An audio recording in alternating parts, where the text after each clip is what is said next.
Hey guys, and welcome to Sphene's Burden Extreme, the third extreme of Final Fantasy XIV Dawntrail. We're going in with a day one guide and covering some of the strategies that my group did. Let's get into it. First, we're going to go ahead and set up light parties, where you have a tank, a healer, as well as 2 DPS in each group of 4. Make sure you have a melee and range on each. I also highly recommend setting up pairs. Within the light parties, that'll be the melee and the tank, the healer and the ranged, and then do that for each corner, as each of those little pairs will be responsible for a corner and a couple mechanics later on. Alright, kicking things off with a few auto attacks, followed by Aethertithe. Aethertithe is going to do continuous raid-wide damage throughout this mechanic, so make sure you're mitigating it pretty hard. At the same time, there will be a distortion type cone on either the left, center, or right side. Depending on where that distortion is, you're going to want to make sure that you have your light parties spread for giant raid wides that will hit them in line AoEs. There will always be 3 variations with a distortion on the right side, the left side, and the center. The order will be random, but there'll be 3 big raid wides as well as consistent damage. Virtual Shift is a raid-wide ability that changes the arena ever so slightly. This time we'll be using the Wind variant. Queen Eternal will then cast Laws of Wind, which is going to be a light party stack that leaves a persisting AoE on the floor. Place them on the 1 and 2 markers, and then quickly move between the 2. Once between the 2, you will then be given chain debuffs. To resolve this, make sure everyone is stacked tightly in the center of the arena between the 2 stack markers, and then we do a roll resolve for the following mechanic. We have our DPS players run to the north to snap their chains, and the supports to the south to snap their chains. During the chain snapping mechanic, a cast of legitimate force will then be used. This is a half-rune cleave that will either start on the left or right side. It's important to make sure you resolve your chain before dodging this, and that the hand that is higher is the one that is going off first, just in case you miss the order that they spawned. The lower one will go off second. At the same time, you will also have a debuff on your bar with a arrow going left or right.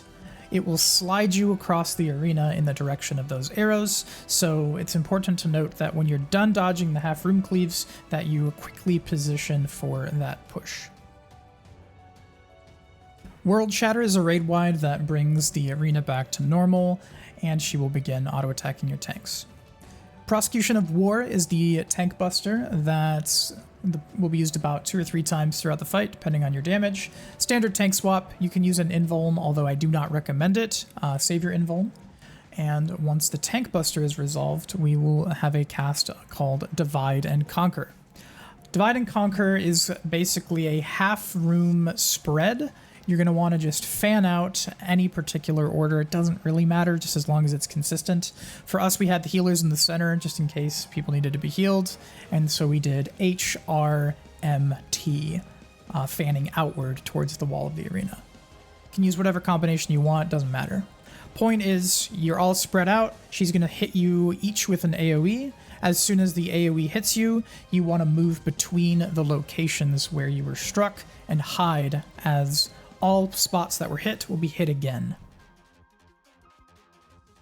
Royal Domain will then be cast, which is a moderately hard-hitting raid-wide, followed by another Virtual Shift. Virtual Shift is going to change the arena once more, this time using Laws of Earth. You'll notice that we have a little geyser in the middle of the platform. This changes your gravity. And when your gravity is changed, you can traverse between the 2 platforms at will. There is no timer, there is no debuff. First objective we have in this phase is to resolve another legitimate force, which is the half-room cleaves. Again, the high hand is first. You have to make sure you're using the gravity in order to dodge this, but just know that as soon as this is resolved, there's going to be light party, I guess I'll call them buttons, on each sides of the platforms. There's 4 total buttons on each side, so we put our tank and melee up front. healer and ranged in the back, and this is 100% consistent every pull. Just have group 2 go right, group 1 go left, and you should be good to go. It is worth mentioning though that one of the light parties every time will have a much quicker movement because it's more difficult. They have less time if their side is getting smashed second. If you do miss a single button, you'll get a vuln stack and take some pretty heavy damage, but it is survivable. After the buttons are done, Gravitational Empire will then be cast, and there's a few different jobs. Assuming you're still in your light parties, one player is going to get a line tether that cannot be taken, another player is going to get a circular AoE, and finally, 2 other players on your platform are going to get nothing. The objective is to have the player with the tether access the gravity panel and then hide in the northwest or northeast corner respectively. The player with the circular AoE is going to go either east or west, and it is quite a large AoE, so you're going to want to position specifically so that your AoE is cleaving half of the button on the north and south side of the platform. Because the other 2 players sitting on the platform are going to be soaking the 2 buttons that spawn. It is also worth mentioning that they need to lean in towards the center of the arena when you're soaking these buttons, because the player with the AoE needs to borrow some of your space by cleaving half of your button. But as long as you're leaning towards mid, you should be fine. Return for heals, and then everyone's going to get a meteor AoE. Everyone can then use the gravity panel, and you're going to want to place these meteors in a box formation. Once you place the initial 4 meteors, you want to have everybody walk their meteors off the edge and drop them out into the air. Immediately make your way back to the platform while deactivating gravity. We opted to start in the bottom right, and then you want to just move clockwise because Sphene is going to slowly start blowing up the meteors and you have to hide behind them. When she's blowing up the meteors with weighty blow, it's worth mentioning that anyone that is still suspended in the air from gravity will fail the mechanic for your team. So place the rocks in a box, start on any spot your group wants to start. We started southeast or bottom right, and then just navigate your way clockwise, hiding behind each rock. World Shatter will then bring that arena to a close and restore equilibrium to the arena. Another Prosecution of War, which is a tank buster just like before. Again, do not invuln this. Save your invulns for a later mechanic, assuming your group doesn't skip it. And finally, we have Coronation. Now, Coronation is a visibly very cluttered mechanic, but we have a diagram here prepared by my editor, Victoria. Basically, what you're going to want to do is spread a little bit around mid, just so that way you can see what tether you have. There's going to be 4 triangles on north, south, east, and west. And each of these triangles is going to have 2 tethers associated with it. With this diagram, you can check which triangle you're tethered to, as well as which side of the triangle. If every player moves to these exact spots, you will basically have 0 overlap with the circles, and everything will just resolve nicely. This actually doesn't do that much damage, but if anyone fails, pretty much everyone's going to die to a vuln. So go to these exact spots. I promise you it'll work. For absolute authority, what's going to happen is there's going to be a bunch of baited AoEs under our team, as well as 4 players resolving a stack and 4 players resolving flares. A flare is just an AoE that does proximity damage. So this is roll-based, which is nice. So earlier I mentioned pairs. This is where it's going to come in handy. If you're a melee or a tank, your flare spread location will either be in the top left or top right. If you're a healer or ranged, you're going to be in the bottom left or bottom right. If you're doing the stack, you're going to go to mid. Now, regardless if you were stack or flare, immediately after, you're going to have a debuff that has a red triangle above your head. If you don't resolve this, you die. To resolve, all you have to do is stack with a buddy. But because we have the pair mechanic, it makes it easy if once you resolve your stack mid, you're going to be staring at your designated corner where you would be if you had a flare. That's going to be your buddy. So if you're a tank, you're going to be watching your melee buddy who's doing the flare. And conversely, if you're the melee, you're going to be looking at your tank. And then you meet between those two corners, and everyone has their partner that they'll meet up with. This doesn't do a crazy amount of damage as long as the flares were far enough away, but I would still put some heavy mitigation on this.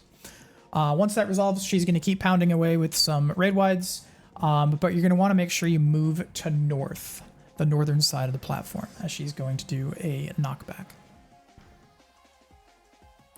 Another virtual shift is coming into play, bringing us into the ice phase.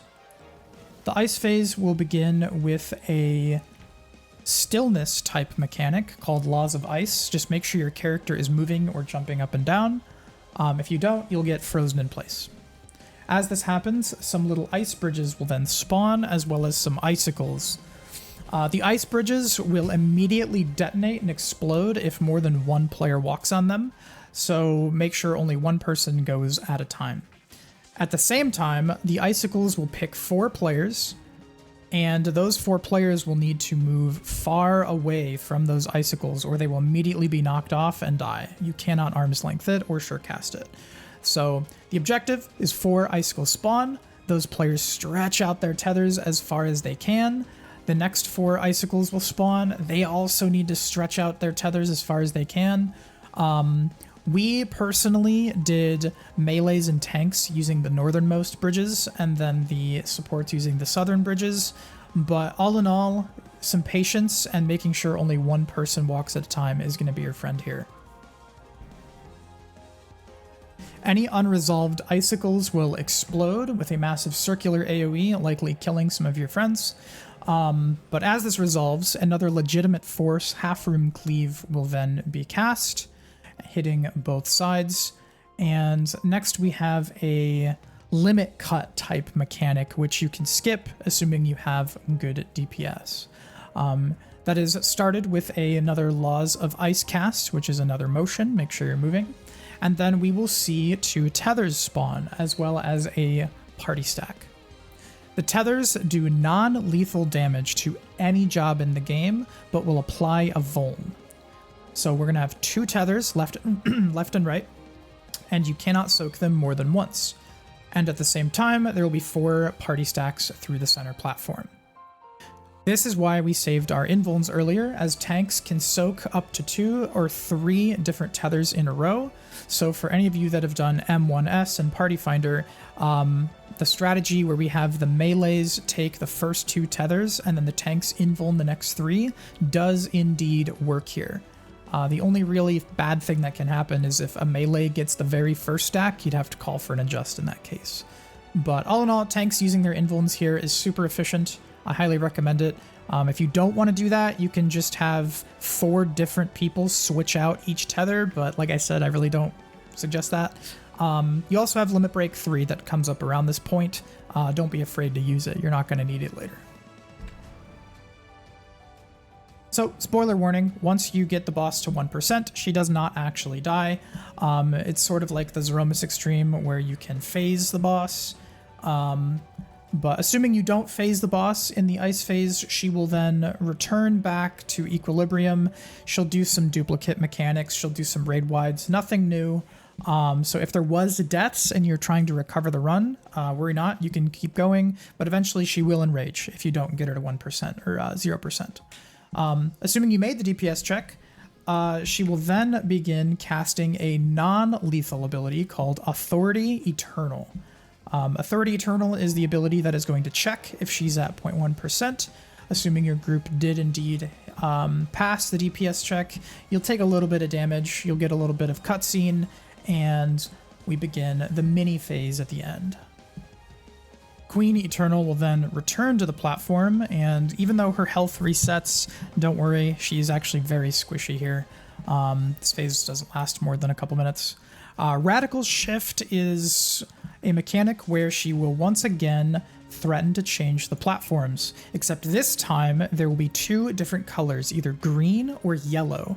As far as we know, there is no way to know which one she's going to pick, so we once again go into our pair quadrant areas, and you want to stand in the spots where there's overlap, so where there's both green and yellow overlap, and she'll pick one of those 2 colors, which shrinks the platform down immensely, and you'll need to immediately spread. Do not be shy to stack on top of people for the first part of this mechanic, but just be ready to spread right away. And if you're in your quadrants with your buddy, this becomes far more intuitive. She will then cast another Radical Shift. This time, she will use the color that was not picked the first time, as well as blue. So if she picked yellow, you're going to want to stand in the blue plus green overlap, and then immediately adjust yet again. These spread AoEs do very little damage. They do not hurt, but they will one-shot you if you overlap, so make sure you're spreading. After that, she's going to do another World Shatter, which is going to bring us back to equilibrium once again. Dimensional Distortion is a Exaflare type mechanic where 3 cascading AoEs will spawn on the northern side of the arena, and then a second set of cascading AoEs will be between them. What you're going to want to do is wait in the lane of the second flares, wait for the first round to go past, and then dart into the path that the first flares were on, and then wait for it all to resolve. Tyranny's Grasp will delete the front half of the arena, whilst also making tank towers on the west and east side of the arena. Make sure you pop your mitts, tanks get in those towers. If for whatever reason a tank died, sacking here is the play. Just have someone die in a tower so you can keep the pull going. And then after this, the boss actually doesn't do anything noteworthy. There's going to be some untelegraphed AoEs that are just spammed that doesn't have a name. We're going to have some light party stacks. In general, it's just a stat check from here on out with heals and mitigation. Royal Banishment is the stack marker that's going to hit several times. So any other mitts you have left, pop here. But yeah, there's no new mechanics from here on out. She'll do another platform swap, assuming she doesn't die, with Radical Shift. Same as before, make sure you're in the overlapped platforms, spread. And then after the second round of Radical, she will then cast her hard Enrage. So I hope this helped. Thank you so much for watching. I really do appreciate it, and we will do our best to continue to put out guide content for future extremes. If you have any questions or discoveries, feel free to pop them in the comments. These are day 1 strats. I also will show our markers. And I'll catch you guys in the next one. I do stream full-time at twitch.tv/AhriEffect. Would love to see you there. We have a lot of content coming with our achievement hunting series as well as the new ranked season. So thank you so much. See you next time, and bye-bye for now.